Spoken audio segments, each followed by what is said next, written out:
In Mumbai, Ela is a young wife seeking her husband Rajiv's attention. She tries to put romance back into her marriage by cooking delicious lunches for him.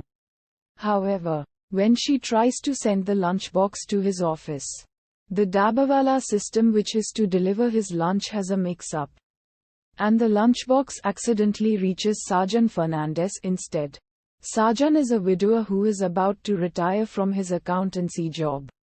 When Ela realizes the mistake, she writes a letter to Saajan informing him of the mix-up and places it in the lunchbox the next day. An exchange of messages between Ela and Saajan via the lunches thus ensues, igniting a friendship between the two, as they share memories and events from their lives. At his job, Saajan is tasked with training his replacement Aslam Sheikh. Socially distant after his wife's death, Saajan is initially reluctant to interact with Sheikh and train him.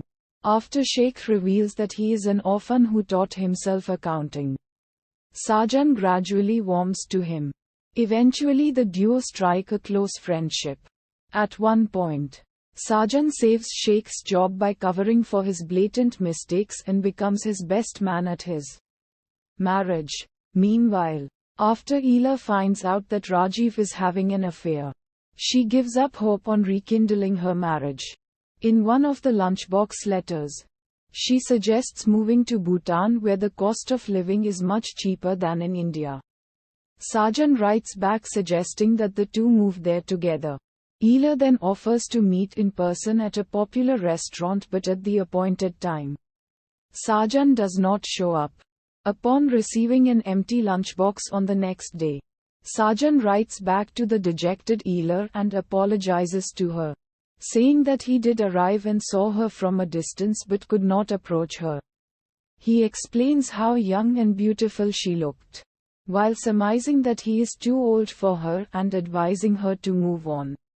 Sometime later, Ela's father, battling with lung cancer, dies in the care of her mother, who confesses how unhappy her marriage was. Ela gets the address of Saajan's office only to learn from Sheikh that he has already retired and headed to Nashik. She writes a last farewell message to Saajan announcing that she has decided to leave Rajiv and move to Bhutan with her young daughter. Meanwhile, Saajan changes his mind and returns to Mumbai. The film ends with Ela waiting for her daughter to return from school and Saajan heading to her house with the dabbawala who regularly picked up and delivered the eponymous lunchbox.